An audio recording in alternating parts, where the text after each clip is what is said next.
Alright, let's continue with The Fire Eternal by Lacey. We're just going to read a couple of more chapters today. The next chapter is The Door Opens. When Xana arrived home, the only person still up was Lucy. She was in the front room, sitting cross-legged on the sofa, watching TV. Xana poked her head around the door and said, "Hi." Lucy grunted, without once taking her eyes off the screen. Just in front of her, Bonington was sitting on the hearth rug. He was in his favoured panther mode. His ferocious yellow eyes were glued to the broadcast. Xana always found this a little unnerving. It was easy to see how a domestic cat might be fascinated in passing by this animated glowing box. Her parents' cat, Pippa, used to like watching golf balls being putted across a green. But Bonington, or rather the hybrid he'd become, watched it with critical intensity.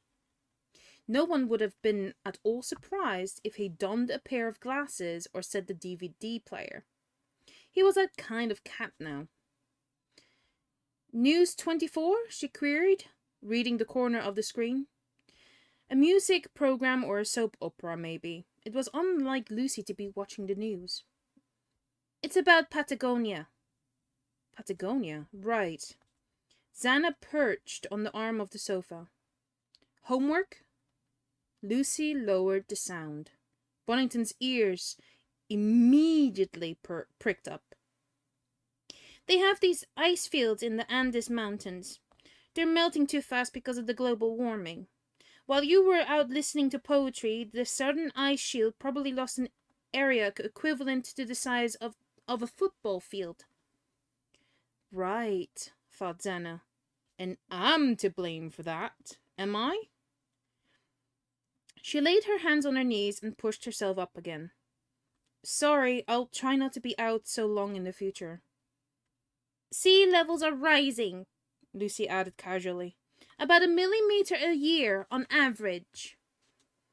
"Doesn't sound enough to cause major flooding, does it?"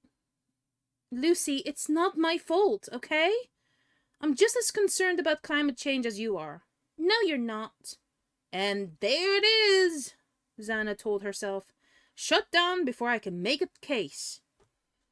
She shook herself together with a clatter of bangles. "I'm going to bed. Good night." "Aren't you going to tell me what the poetry was like?" Xana opened her bag and threw the pamphlet toward her. "Pretty good. Check for yourself." "Is this his?"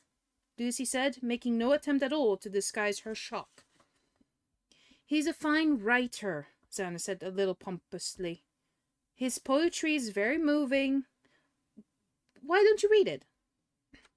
"He's coming to the shop for a consultation next Wednesday. I'd appreciate it if you could stop in during your lunch hour and cover for me." Lucy read the inscription and put the book down. "Did he ask about David?" "No. Why would he?" Lucy gave a questioning glare. Sighing heavily, Xana replied, "He seemed relieved that Henry and I weren't an item, if that's what you mean. And bizarrely, he took a copy of White Fire home to read." "Are you going to tell him?" "He's a client, Lucy. I don't discuss my personal life with clients." "Not even if you're into them?" Meowed Bonington, and trotted out the door. "Okay, forget it. I'll ask your mom if she's free next week." "Oh, talk about sensitive," Lucy made a face. "Relax, will you? I'll cover. I always do, don't I? Might as well see if he's worthy, I suppose." "Thank you," Xana said, performing a minor curtsy. "Now, if Her Majesty approves, I'm going to retire to my bedchamber and check that my daughter is asleep." "She is," Lucy said with an aggravated drawl. But as Xana turned away, she sparked up again, saying, "Oh, by the way, she drew a picture." Xana jiggled her house keys, a measure of her annoyance. Lexi's always drawing pictures. What of it? Lucy aimed the remote, making the television channels flash like a zoetrope. It's an ancient dragon, not like one of ours. On the mantelpiece, Guilan rattled his scales. Xana hunched her shoulders. And your point is? Nothing, except she never drawn one like it before, and it's got blue eyes. Blue eyes. Xana turned the thought aside. She couldn't face that path. Not tonight. Not after Tam Farrell's heartbreaking poetry. I'll see you in the morning, she said, and walked away. But as she entered what used to be David's room, the words were still with her, doing their best to conjure up ghosts in the way that poems make worlds between their lines. She slid her bag off her shoulder, sat on the bed, and stared at Alexa.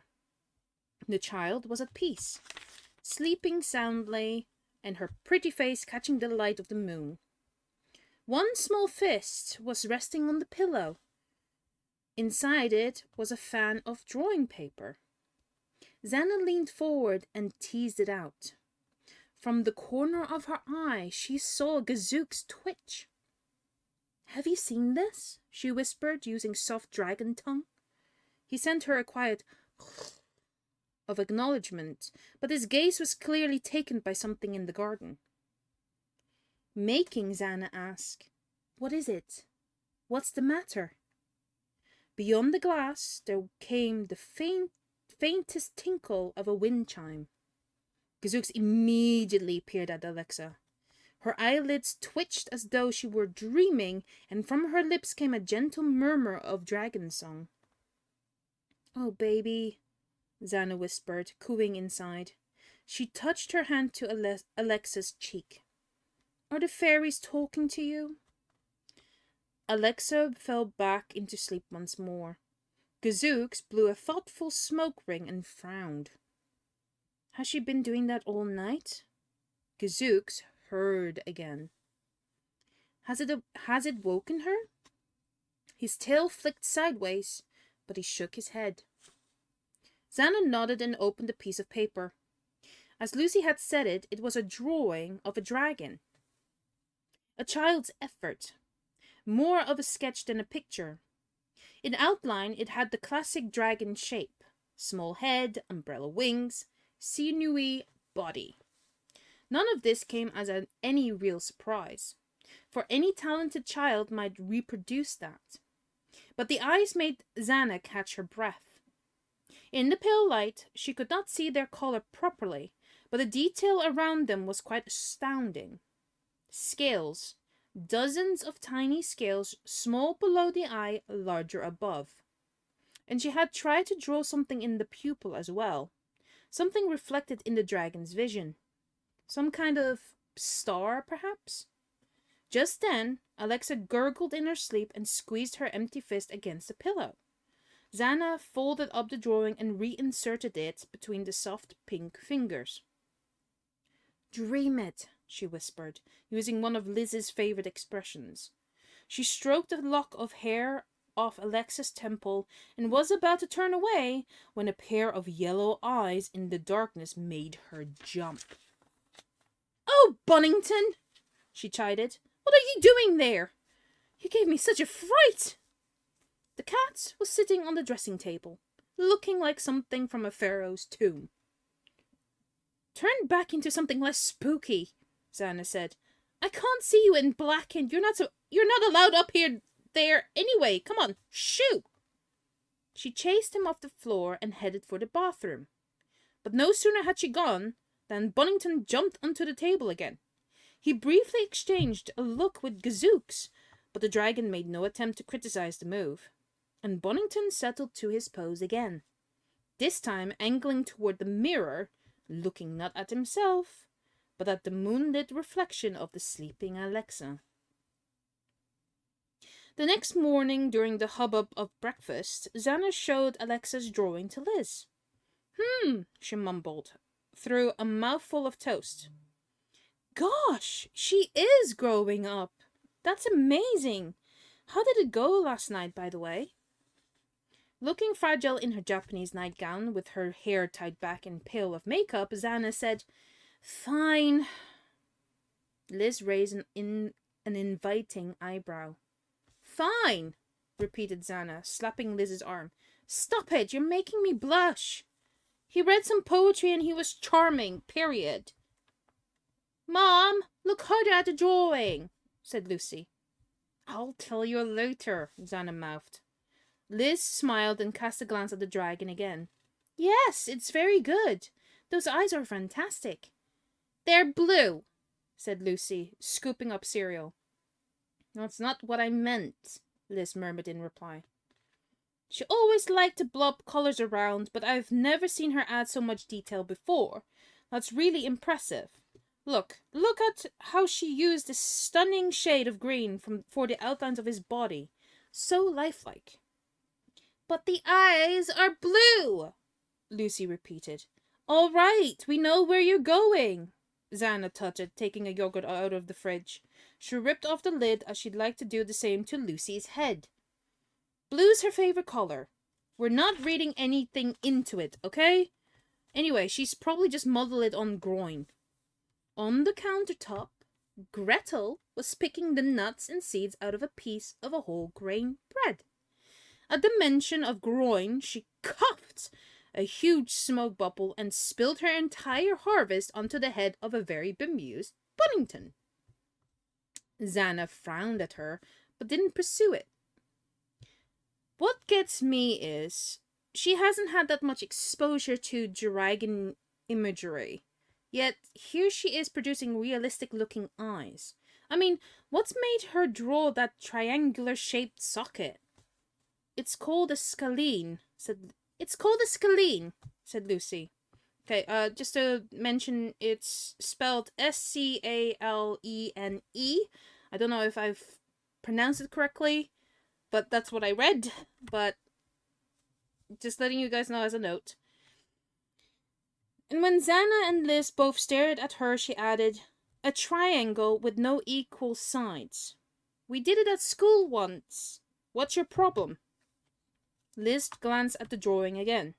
The eye was wedge-shaped, slanted forward with a tented lid. From the back of it, Alexa had drawn 3 jagged extensions which helped to exaggerate the intensity of the stare. "That is remarkable," Liz confessed.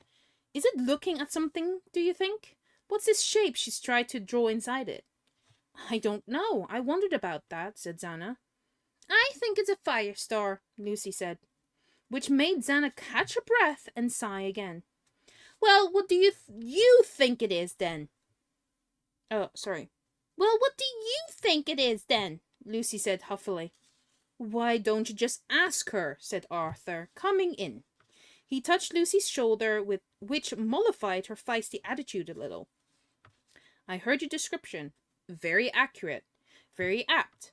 Grockle had characteristic scalene eyes. Scalene eyes." Xana waved a plastic spoon mid-air. The listening dragon on top of the fridge leaned back, wary of flying spots of yogurt. "But she's never seen Grockle or any dragon like him." "Perhaps she doesn't need to," Arthur said, "now that she's been given the opportunity to dream one." He reached for a chair. The ever-helpful Gwillan guided his hand through the extra space. Xana put her yogurt aside.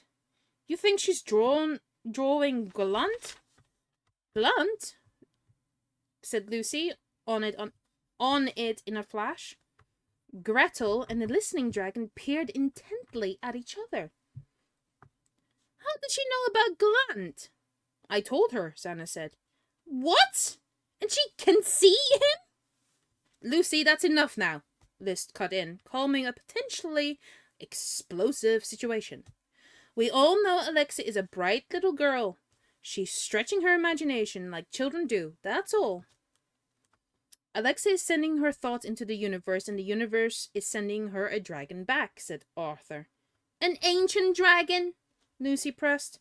"One with the right scalene eyes." "He was her father's thought form. He's real to her," said Arthur.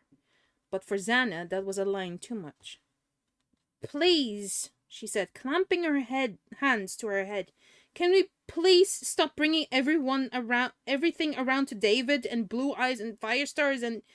Yes, we can, said Liz, interrupting again, warning Lucy off with a violet-eyed flare. If nothing else, I'm tired of this continual bickering. Where is Alexa anyway? Garden, said Lucy. Garden? Liz repeated, sounding shocked. But it's freezing today. Why have you let her go out there? Oh, what? So I'm her nanny now? Am I? Thanks.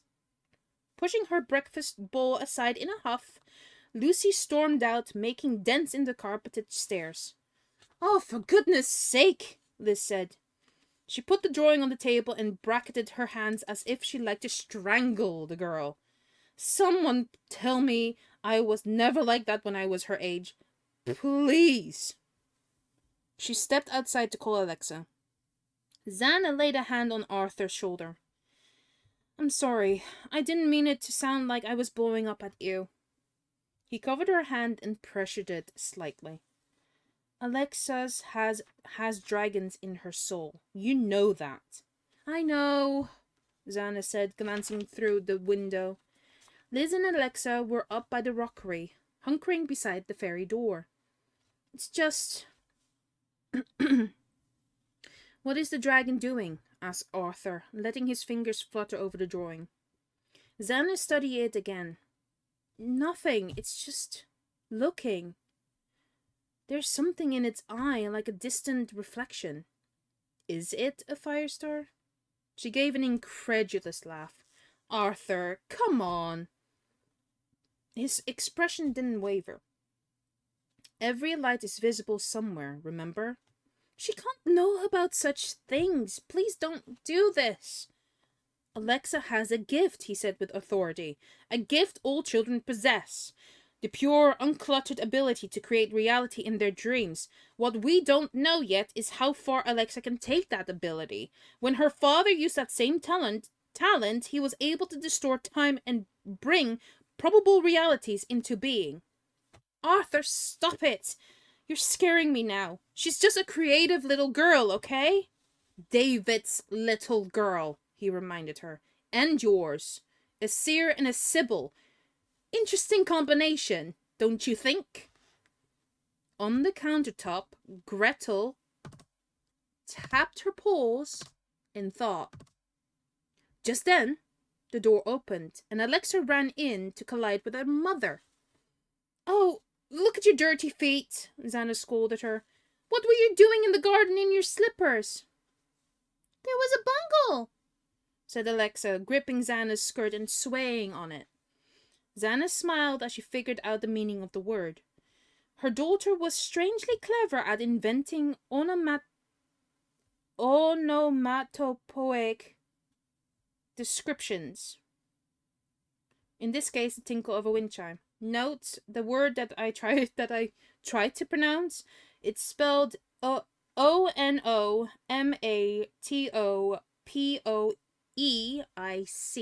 So if I pronounce it wrong, I'm sorry. The fairies almost came, Alexa went on, but it was too cold for them to play outside today. Wise fairies, Xana said, hugging her. Well, when it's too cold for them, it's too cold for you. Don't you go running out there too often, okay? Okay, Alexa said in a chirpy voice. Bonington's going to watch for them as well. Bonington? For some reason, Xana felt uneasy about that. Liz hurried back in with arms crossed, shivering. This weather is bizarre, she said, banging the door finally shut with her bottom. The sky's clear, but there's definitely snow in the air. I can feel it in my bones. Where's Bonnie? Asked Xana, peering past her. On another planet, where else? There's something resembling a snow leopard on the rockery. I'd guess that's him. What's he doing? I don't know. Waiting for the ferry door to open? So he can bang his head on the rock behind it and thereby return to normality, I hope? Why? Nothing, Xana said, smiling, dismissing it. She pointed to Alexa's drawing.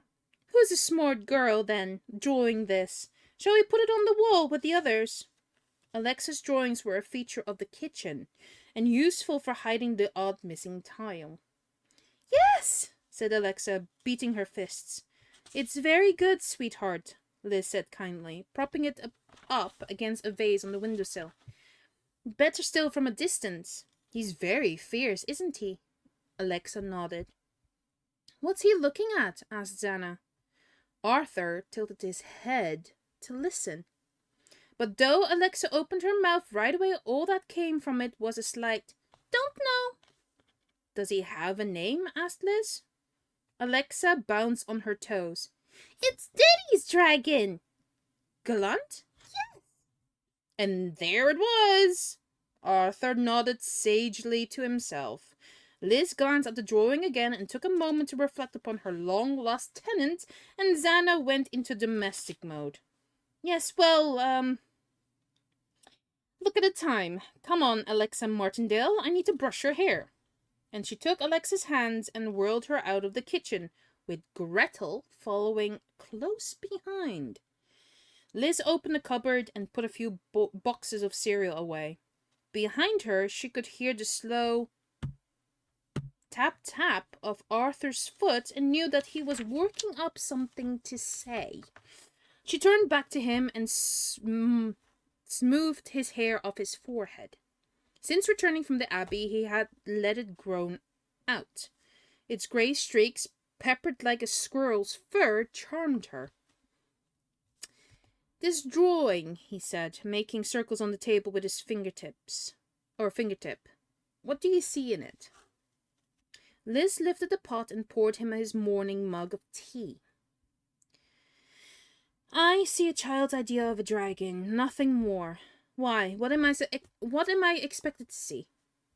A light in the shadows of the universe, perhaps? She laughed and dropped the sugar cube into the mug. Haven't you got students to confuse instead of me? Not until my seminar this afternoon. She smiled and closed the microwave door. Tea's hot. Be careful. Gwilon's making toast. I'm off to make the peace with Princess Lucy, and then I'm stopping over at Henry's for half an hour. See you later. She kissed the top of his head and was gone. A few moments later, the cat flap opened, and Bonington came flowing in. Arthur immediately lowered his hand. Bonington padded forward, butted up, and nuzzled it. To any casual observer, this would have seemed a typical act of greeting, but for a cat and a man both damaged in their different ways by the fang, both carrying a residual trace of the aliens, the contact between them was always significant. When Arthur laid his hands on Bonington's head, the resultant effect was more than just the physical sensation of stroking. It was the commingling sensation of knowing. In the quiet, secretive world they shared, the doors of perception were never closed. Arthur saw what Bonington saw, and Bonington reported seeing this. When the winter wind had blown and the chimes had responded, the door in the rockery had opened for a second, and it might have been the pressure of the wind that had moved it, but that would not explain the faint crack of light behind it, or that unmistakable hazy ripple characteristic of a shift in the fabric of the universe. Right. We're back in the Arctic area. So Arctic ice cap, no specific region chapter. Oh, how many pages? Oh, not much. The legend of Sedna was almost as old as the ice itself. Like ice, it had many variations, fashioned by slips of the tongue on the wind. But the version which came to the teller of ways, as he watched the sea goddess thrash her tail and squirm from her ocean home, was this.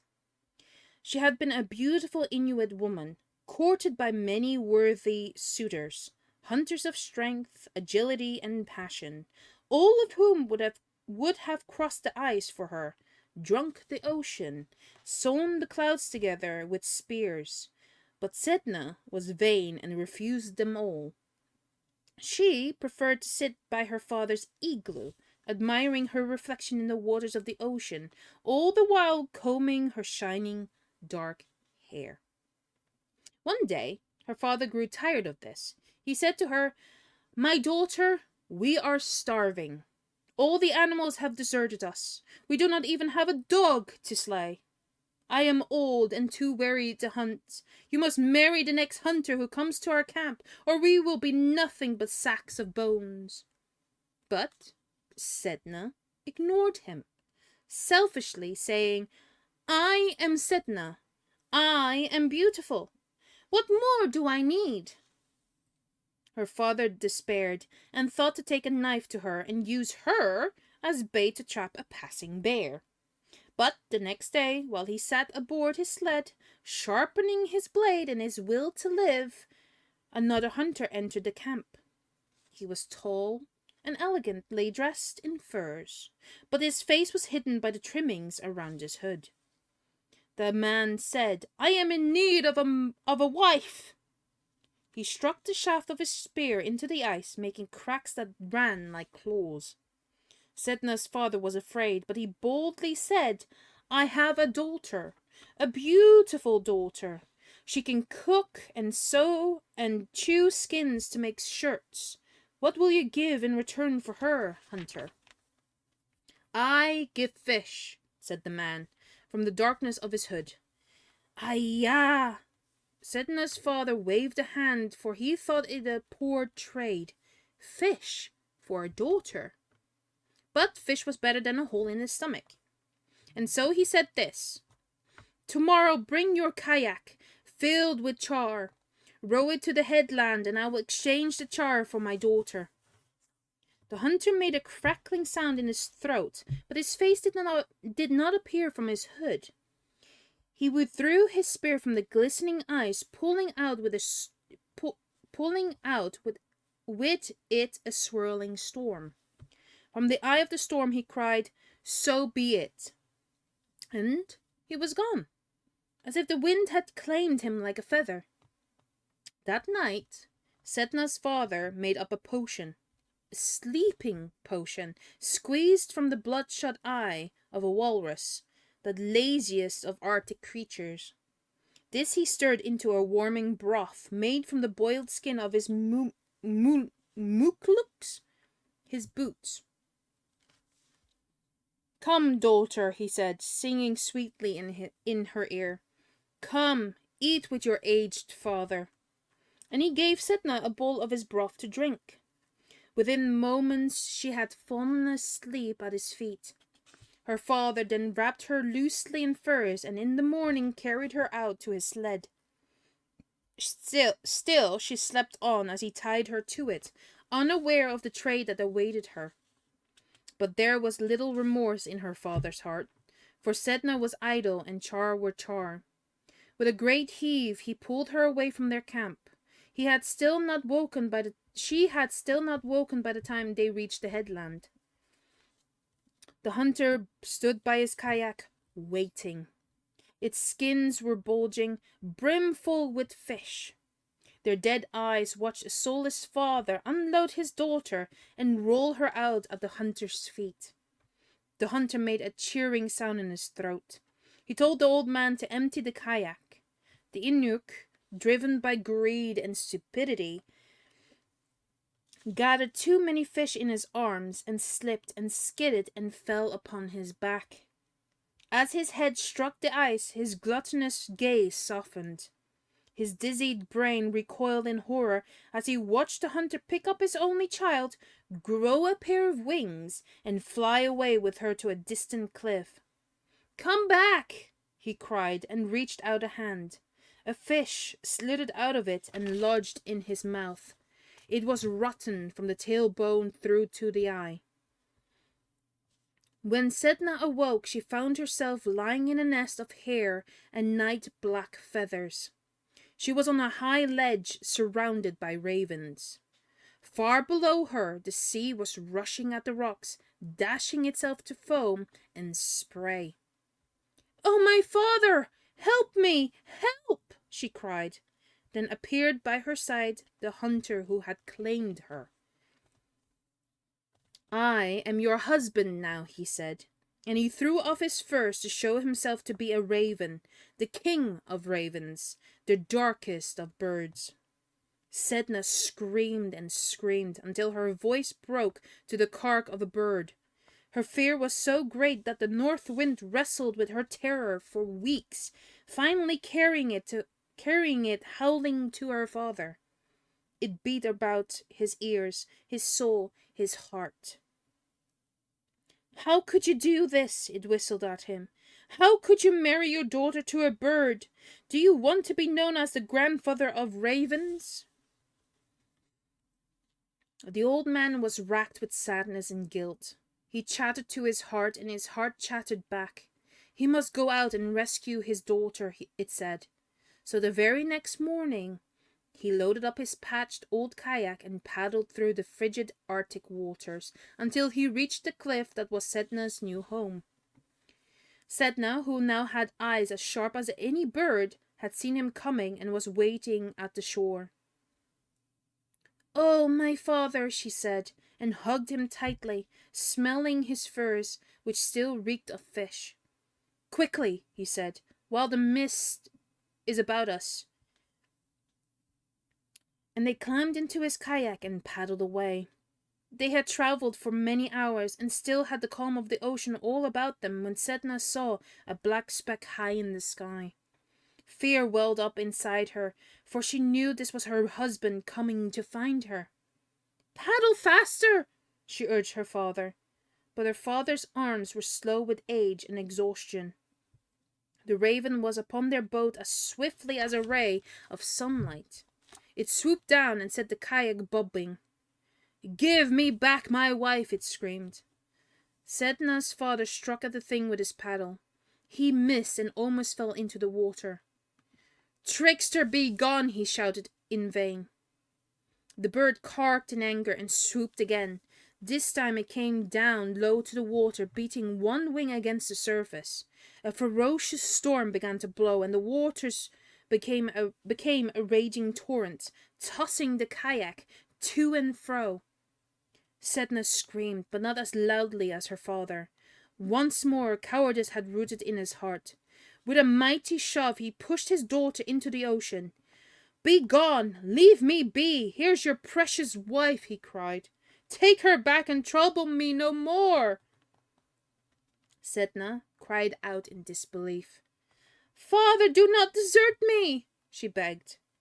She swam to the kayak and reached up, grasping the side of the boat, but the icy waters had made her arms numb and she could not haul herself back to safety. Still the raven plunged and swooped. The storm grew worse. In his madness, Sedna's father saw a shoal of rotten char coming to the surface to feed if he fell. Addled by terror, he grabbed his kayak paddle once more and pounded Sedna's fingers with it. She wailed in agony, but he would not stop. "Take her! Take her!" he shouted crazily, believing that the only way to save his life was to sacrifice his daughter's life instead. Over and over again he struck, until one by one her frozen fingers cracked. They dropped into the ocean, where they turned into seals and small whales as they sank. With her hands broken, Sedna could not hold on to the boat. Her mutilated body slipped under the water and slowly faded out of sight. Yet she did not perish. Poisoned by the magic of a raven's bile and further tormented by unresolved grief, she made her house at the bottom of the sea, where she became the goddess of the ocean, raging at men through violent storms. All of this Avril, the ice bear, knew as Sedna came up to speak with Ingvar, and his brave heart beat a little quicker. Sedna had domain over the sea mammals of the north. Every living creature that preyed upon seals relied upon her grace to give some up for hunting. If she refused, bears would starve and be no more. Avril had no doubt that Ingivar would command the goddess's respect, but when he saw his Nanocapic walk into a mist and walk out of it again in the shape of a man, he became agitated and concerned. How could this be? How could the Lord of the Ice be so changed? Avril shook his head and looked again. The man was dressed in furs like the Inuit, but he carried no spear or weapon of any kind.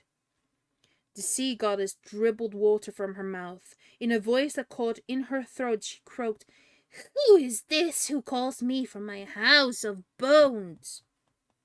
"I am the hunter Umara," said the figure. Umara, the enemy of countless bears. Avril snorted in confusion. Was this treachery of genius? He trod on his paws. Have faith, he told himself. Watch and wait. "Umara," said Edna. "Walking with a bear." "A time of change is upon us," he said. She spat at him, covering his boots with algae. "I have no fingers and my hair is like weeds." "I have come with a comb for your hair, O goddess." Sedna slithered back, her hideous body quelched at the join between human and fish. The figure of Umara stepped boldly forward. In his hand was a finely serrated shell. He plunged it into Sedna's hair. She quivered in relief as its spines dislodged sea maggots, sand beetles, and kelp. Avril, looking on, saw purpose in this now. Had a bear tried to rake its claws through Sedna's hair, she would have thought herself attacked by it. He swallowed hard and continued to watch, remembering all he would have need to tell. "Sedna is soothed," Umara said, working the comb with skill through her tangles. She gurgled with pleasure, swaying gently. Her crusted eyelids crunched as she closed them. Yellow bile oozed from the side of her mouth. Her fury is diminished," Umara sang. "She is beautiful," Sedna whispered to a long-lost reflection of her earthly mind. "Very beautiful," he said. "Will she help those who please her? Will she help Umara in his greatest hunt?" "He needs seal," she said. "More than seal," he replied. He pulled tighter, raking out dead black fish skins. Sedna shuddered with joy. "Tell me, hunter, what is it you seek?" "Something my arms cannot reach," he said. "It lies on the ocean bed in a place once called the Tooth of Ragnar." "A sacred place," Sedna said guardedly. She pulled away slightly. Her tail slapped the ice. Umara bowed. "Is Umara not worthy? Does he not comb well?" Sedna touched the stump of her hair to her hand. Sedna touched the stump of her hand to her hair. "I cannot feel it or see it," she spat ungratefully. "Your beauty is here, in my eyes," he said. Sedna looked and saw the woman she had been long ago. A fine tear rolled down her plain brown cheek. "But I cannot stroke my hair," she whimpered. "Then swim to the seabed and bring me what I need, and I will give you fingers, goddess." "And what do you need, O hunter?" she hissed. "The eye of the dragon, Gawain," he said.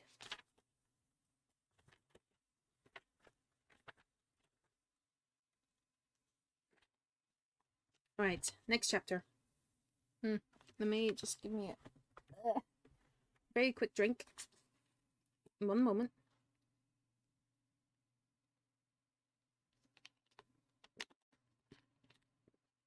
Because, oh my goodness, Sedna's voice is tough to mimic. Anyway, next chapter, being Gudrun. On the face of it, it should have been a simple mission. Groin's orders from Gretel were specific and clear. Impersonate a Gudrun. Spy on the Tam, report back via the listening dragon, stay in place until ordered home. It did seem and Groin could have been forgiven for thinking this, that the two most dangerous aspects were done. The risk of discovery in Xana's bag and the invisible flight across the bookshop to the messenger bag. Neither step had been perfectly executed, but all the same, here he was, on his way. For the dragons on Wayward Crescent, however, nothing was ever truly simple. But it wasn't until Tam unlocked his door and threw his bag onto his white leather sofa that Groin met his first real problem. A cat. It was no Bonington. It had the vocal meows of a kitten, which in fighting terms made it relatively harmless. No match for the fire of a dragon, to be sure, yet from the moment Tam put his bag down, it seemed to know something other was in the room. Oh, excuse me. Even in the shape of a narwhal's tusk, Groin seemed to be a sitting enticement for it. It came scratching at the buckles and pawing at the straps. When I tried to push its furry head under the flap, Groin weighed the risks of singeing its nose and flying away while the human was still confused. Luckily, Tam came back and scooped the cat up, saying, "Hey, little monster, leave that be. You won't find any chunky chunks in there. Come on, kitchen, let's get you fed." As soon as they were gone, Groin was out and flying to the curtain valance. But almost immediately the doorbell rang and Tam led a young woman into the apartment. She was slim, with fair hair and very stylish dressed. Tam hugged her insecurely and kissed her on the cheek, then accompanied her back into the kitchen, chatting. Groin lifted his paw and took a sniff of the flower band Gretel had tied around his wrist. It was supposed to help him translate human speak, particularly those with accents, but from a distance the words were still a little vague. So for now, he ignored the two humans and just looked around. The room, though large, was sparsely furnished. There seemed to be a lot of white and black. Only two things really caught his eye: the spread of books and papers on the desk by the windows that overlooked the waterfront, and the green of Gudrun on the floor-standing speaker beside it. Using his visual ability to zoom, he studied Gudrun hard. She was not an animated dragon, blessed with the ice fire, so in a sense that made her more difficult to mimic. All her curves and points and scales were unnatural, but to anything other than a penny kettle eye, and a fair approximation of her shape would surely do. Groin focused his mind, pictured her, and stretched. With a remarkable all-over kind of dissolve, he got her more or less right first time.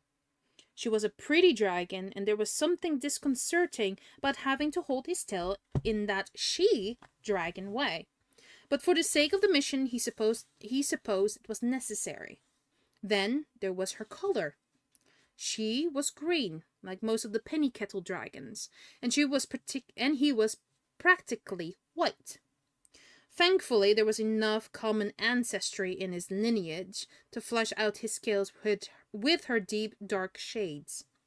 It felt odd once he'd done it, but he was proud of his efforts. He was a better Gudrun than a Gudrun, he thought. All that mattered now was to be able to complete the transformation quickly. He was still working on that when the door that led to the kitchen swung open and the girl came in again, cuddling the kitten. "Oh, who's a lovey jazzy," she tooted, almost trying to dance with it. The cat struggled from her arms and went straight for the bag. "Tch, what's with her tonight?" To Groin's ear, the girl sounded rather petulant. Tam, following in behind her, said, "I had some fresh salmon sandwiches for lunch. I think she must be picking up the scent of them." He scooped up the bag and draped it on a coat hook. Jazz gave a faintly disgruntled meow and ambled off around the back of an armchair.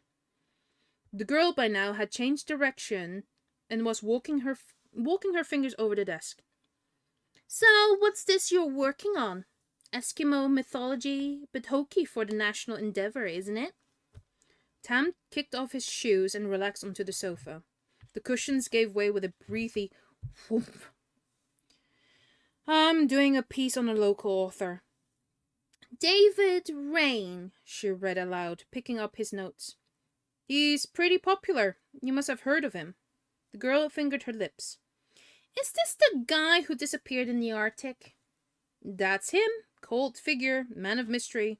The Elvis of Scrubbly is our Mr. Rain.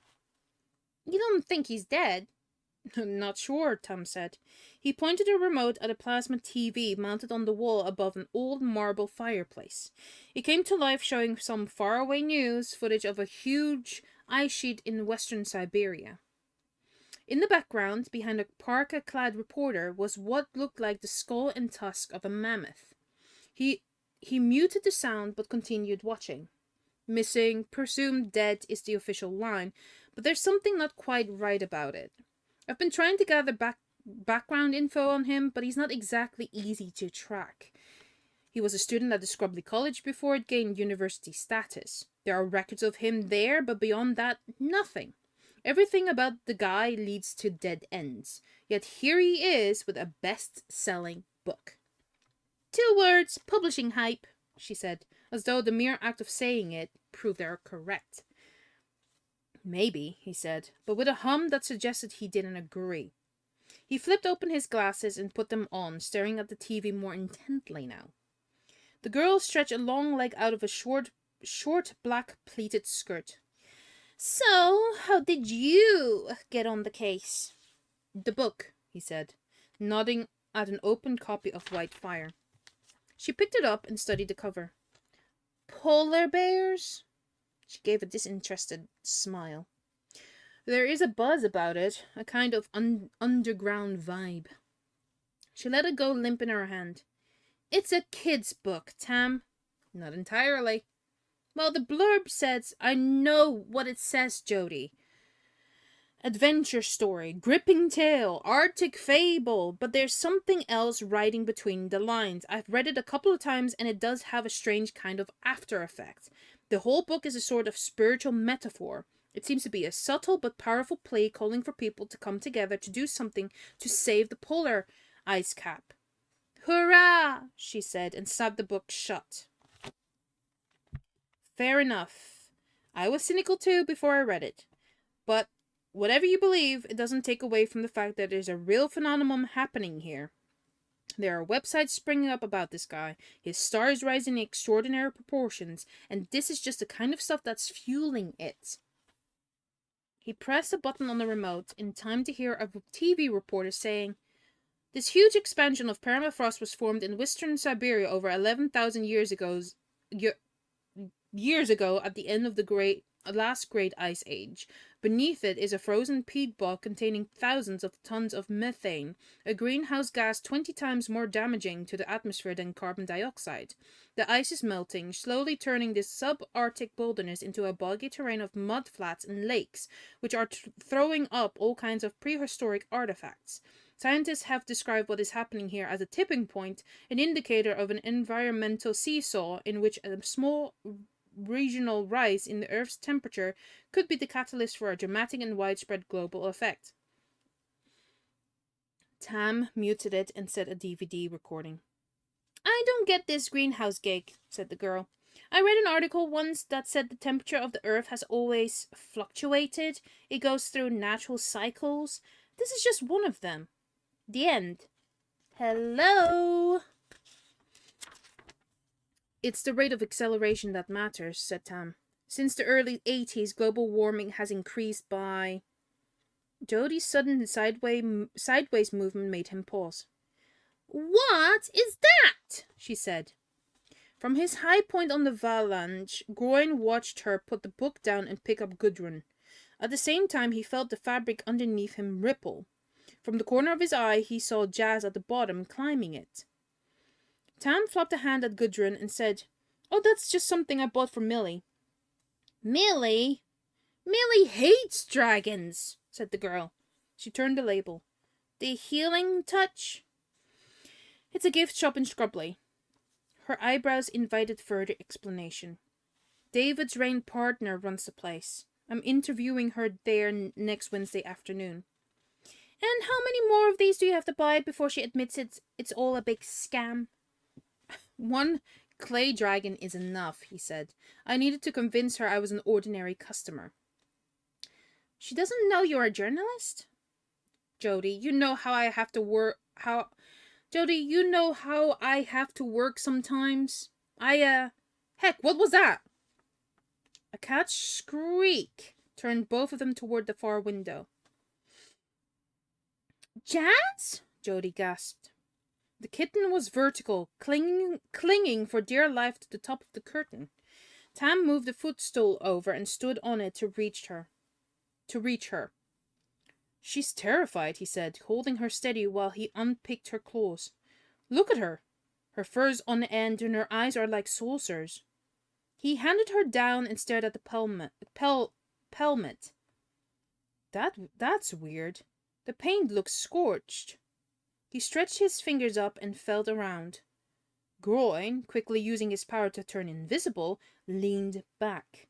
It was one thing to frazzle a silly cat's whiskers, quite another to burn a human's fingers. He willed Tam away, but it was Jody who managed it, with a sigh of impatience. Anyway, come on, you're supposed to be taking me to a late-night movie, remember? He glanced at the clock.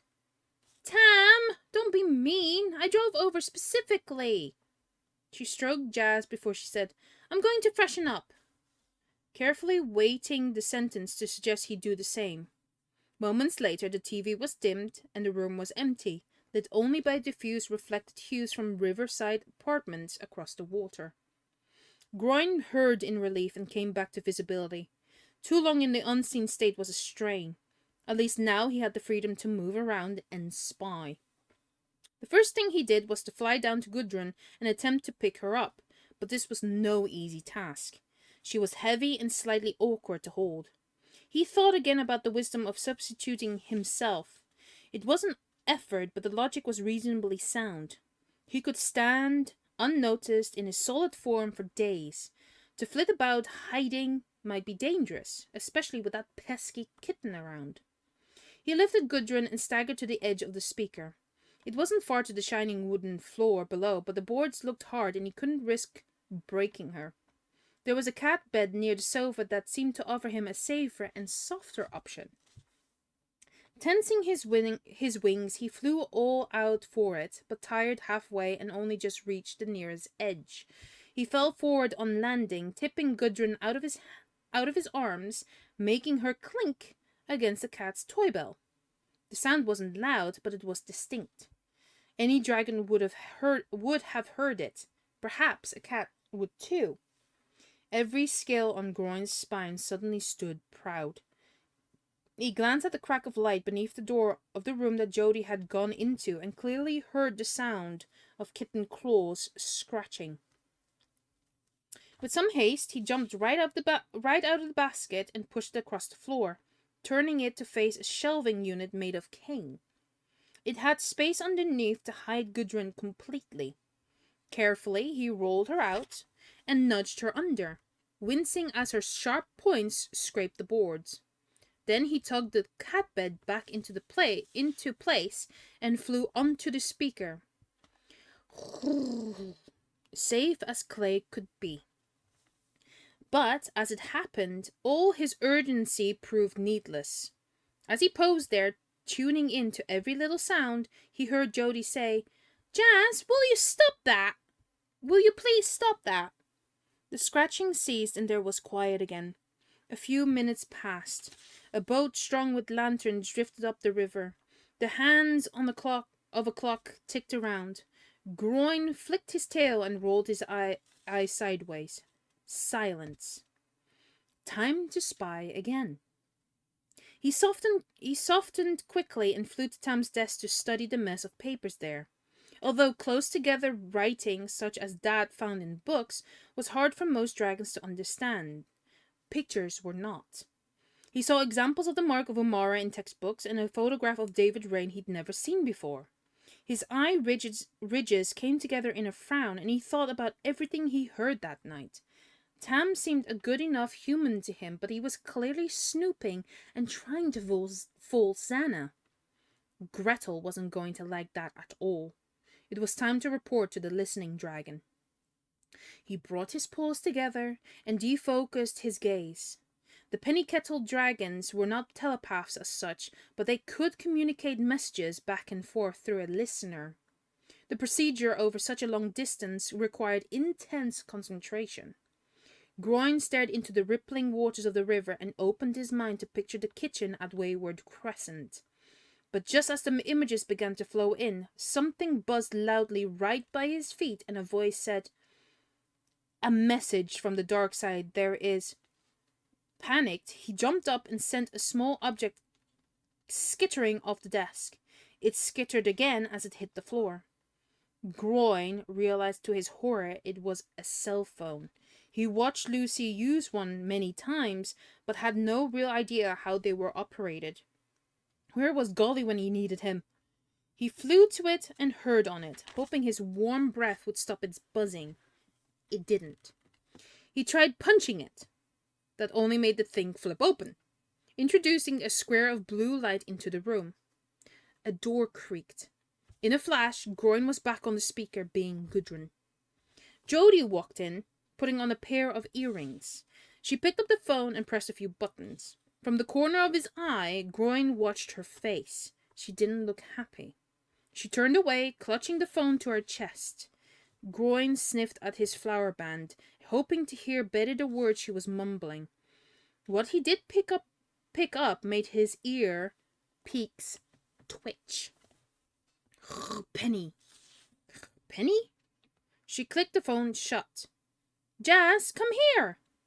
Groin glanced down. The stupid kitten was sniffing around him again. It was up on its back legs, dabbing with its paw. He had no option but to pull a scary face. Immediately the cat ran away to hide, straight under the shelving unit made of cane. A startled kitty's squeal brought Jody over. "Oh, what now?" she said, kneeling down. Groin froze in terror. He heard the catch in Jody's voice and knew she found the real Gudrun. Suddenly, both dragons were in her clutches. She held them up to the window and glared at them thoughtfully. "Two?" she muttered. "And why was one hidden? Just what are you up to, Tam?" She nodded, tight-lipped, and said, "Right." Then she put one dragon back onto the speaker and the other she wrapped in a wool cardigan. She stuffed that bundle into her bag and zipped it. That bundle, unfortunately, wasn't Gudrun, and Gretel had said it would be all so easy.